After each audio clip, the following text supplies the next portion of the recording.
Hi everybody, welcome to video 2 on the best start to have in No Man's Sky. Last time you saw us, we were starting the game fresh and getting the ship working, taking off and then going into space for the first time. And we ended up landing on this pretty cool paradise moon. So while I've been away, I've been gathering a few bits and bobs, a few resources that we're going to need to sort of help us out in the first sort of 45 minutes, half hour of the game until we can get to a space station. And these are carbon, condensed carbon, ferrite dust, pure ferrite, oxygen, sodium, dihydrogen and a bit of cobalt. Grab some starbulb because I can sell that at the next time I see a trade terminal. A bit more tritium and stuff like that for the ship. But yeah, with all those base materials gathered, we can now go on to Awakenings, which is where we can start establishing a foothold in the galaxy with our own base. We can open a mother base up and we can call it our home base, I think, for this save. I think that's the best thing to do. So let's fly over to where the marker's telling us to go, which is back to the toxic planet that we were on in episode 1. Now, I do want to start the base off on that paradise moon. So when we go over here, what we're going to do is we're going to initialize the mission. We're going to get it going. We're going to get to the point where we're allowed to build a base, and then we're going to fly back over to that moon, simply because, just for ease's sake, it makes it so that you don't have to deal with toxic storms and stuff like that. I suggest if you're new to the game and you're starting and you can find a paradise planet or like a lush planet or something that's quite nice in your first galaxy, then I would definitely go on to it and build your home base there, because it'll give you a nice softer intro to the game. Right, so we've got a target sweeper and we use that through the analysing visor, and that'll show us where to go, because when you land on the planet it's not going to land you right on top of it.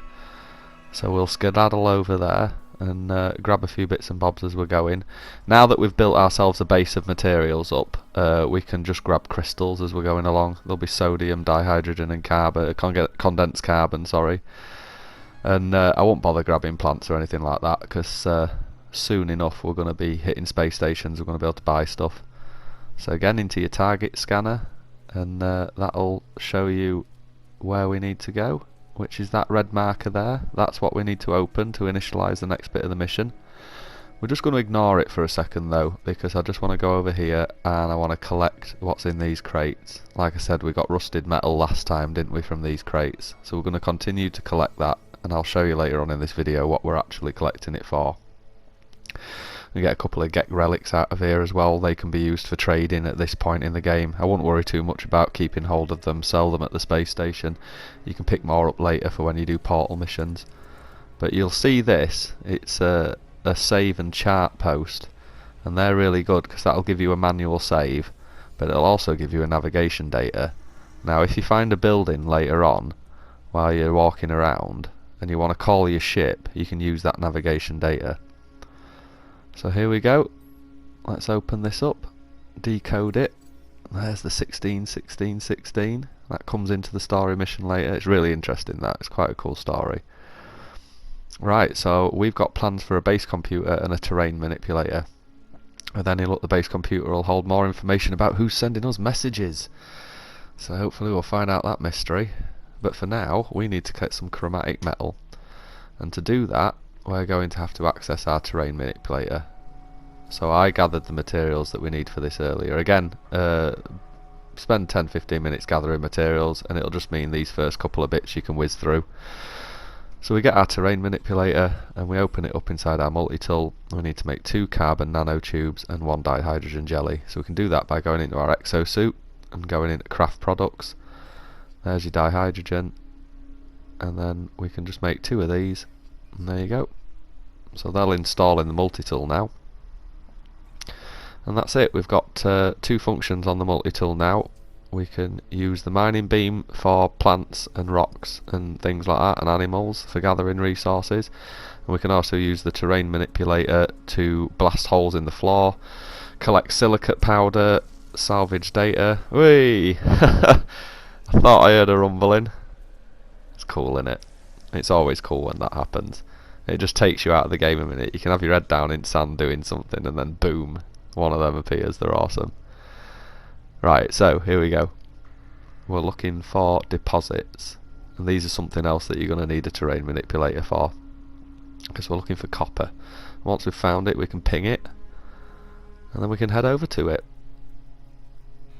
And once we're there, we'll be able to gather it all up, and we'll be able to refine it down in our portable refiner and make some chromatic metal, which will be for the base computer and for a few other things. I think you use it for batteries and other bits and bobs on your base and stuff like that for storing power. So it comes in quite handy to collect quite a bit. Again, copper tends to be the one that I always go for. There are other metals that you can use as you go along that'll turn into chromatic metal. I think most metals that you dig up like this you can turn into chromatic metal, but I tend to just collect the copper because it tends to be the easiest one to find. So as you saw that building there, that's something for later on in the game, but again, we're interested in this save marker, get ourselves another nav data, grab some more rusted metal and everything like that. And that little tower there, that was where your starship comes in, and you can call it with your nav data. But this is what we're after. This is the copper deposit. So we need our terrain manipulator, and you can change the size of it using the shoulder buttons. Smaller it is, the more resources you'll gather, but the longer it'll take, and then obviously the bigger it is, the quicker you'll do it, but the less resources you'll gather. But we really only need 30, so we'll just gather that up, that little bit down there. And I always end up shooting that bit and knocking myself off. But that's the best way to gather resources like that. If you can get them on an angle on a hill like that, then stand in front of them, blast them, and then come to the top and move down, you'll gather them quite quickly. So once we've gathered them, we can get our refiner out, our portable refiner, and then we can start making some chromatic metal. So here we go. Let's pop that in there. And you just need the copper. Don't take all of it, about half or a third will do, because you don't need a lot for now. Pop some carbon in here, we'll use condensed, and then there you go. That'll make us some chromatic metal. You can see it at the bottom right, it's going up. It's going to make about 80, but we only need 30. So it'll give us 50 just for holding on to in case we need it for anything else. But while we're here, just as this finishes, we'll pop that away, and I'll show you what we're actually using this rusted metal for. So we'll pop a bit of rusted metal in here, and you see it makes ferrite dust. So instead of gathering it from rocks and things like that, if you find any of those green caches, just grab hold of them and keep your rusted metal, because it'll stop you having to run around and grab as many rocks and stuff. So even though we're going onto the Paradise Moon to actually make our base, we'll quickly just pop it down the base computer and run through it, so that we can just get it set up so we don't have to do all this on the actual planet that we're building our base on. So there's no prior claims to the site.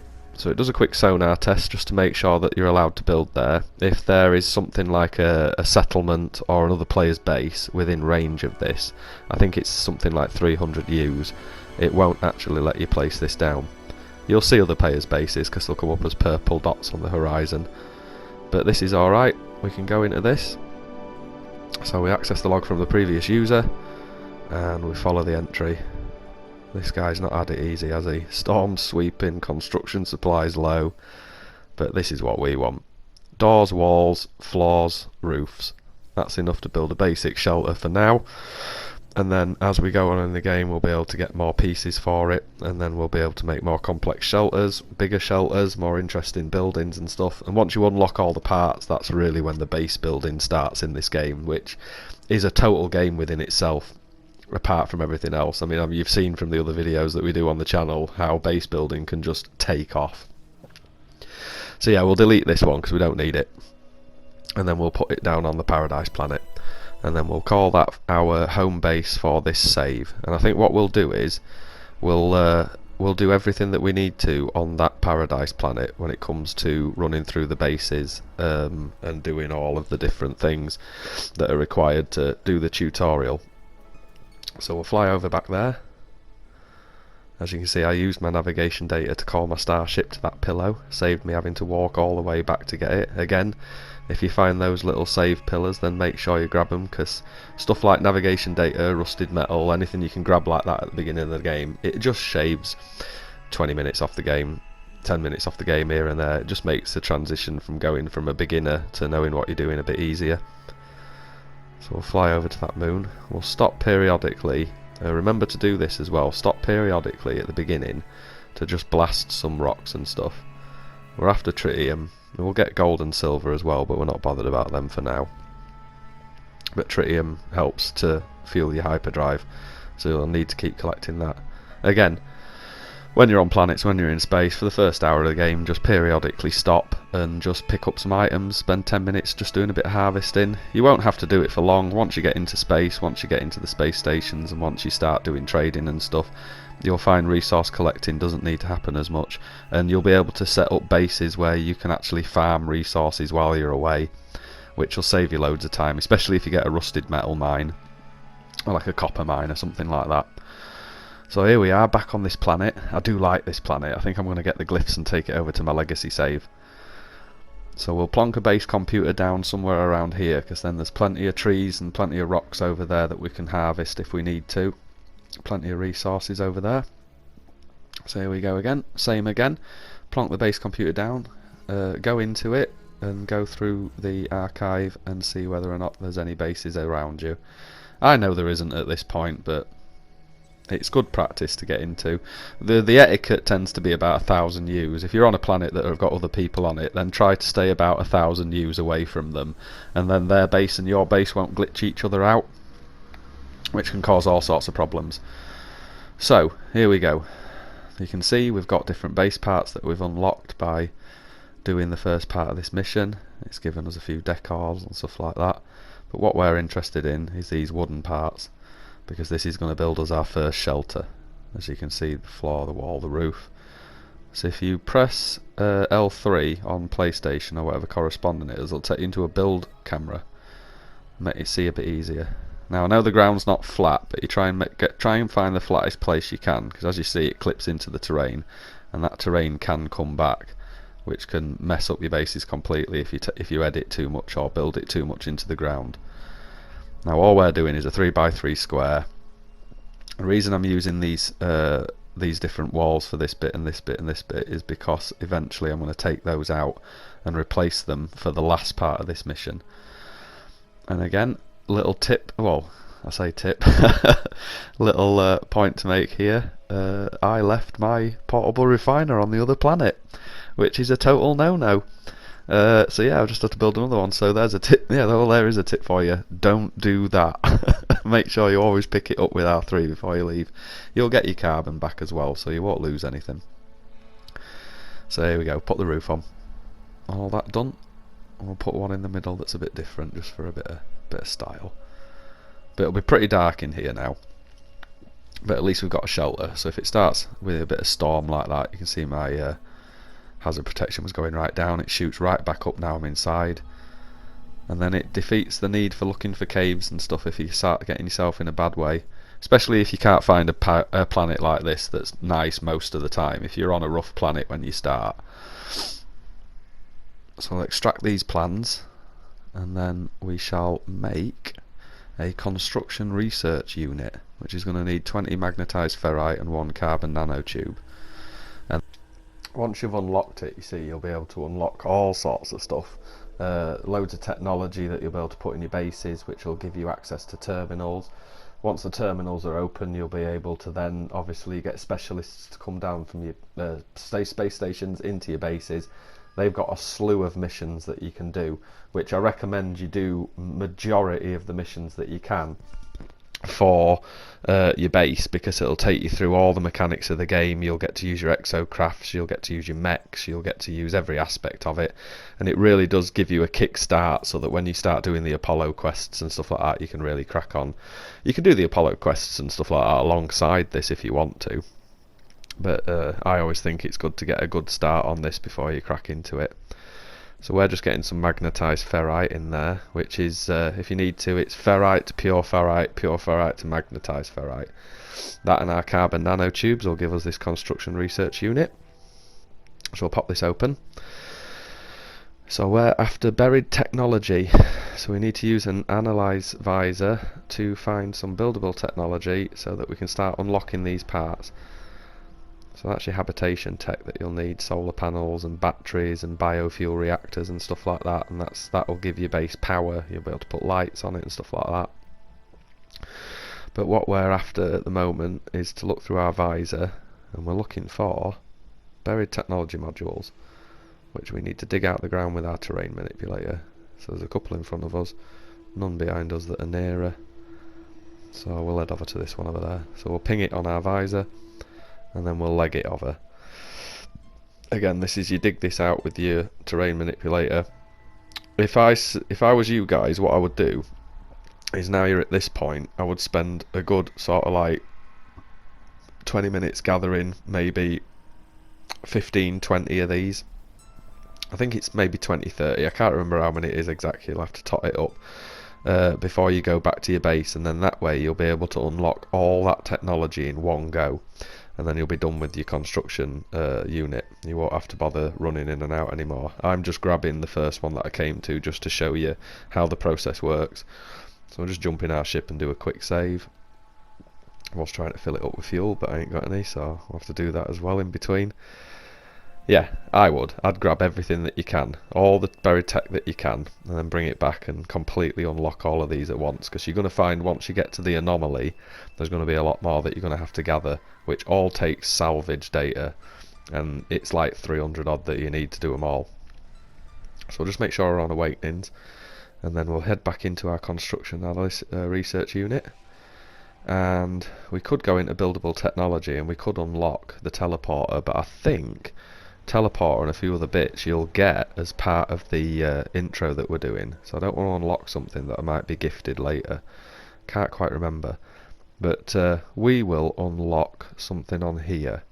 Now you can do a smaller wall if you want, there's some stairs, there's more floor panels to make different designs and stuff, but I think for now, just for the simplicity of this base, until we've got a few more base parts unlocked, we'll have the timber arch, because then that way those 3 walls that we put in a minute ago that don't quite match the other ones, we take them out and we'll put some arches in.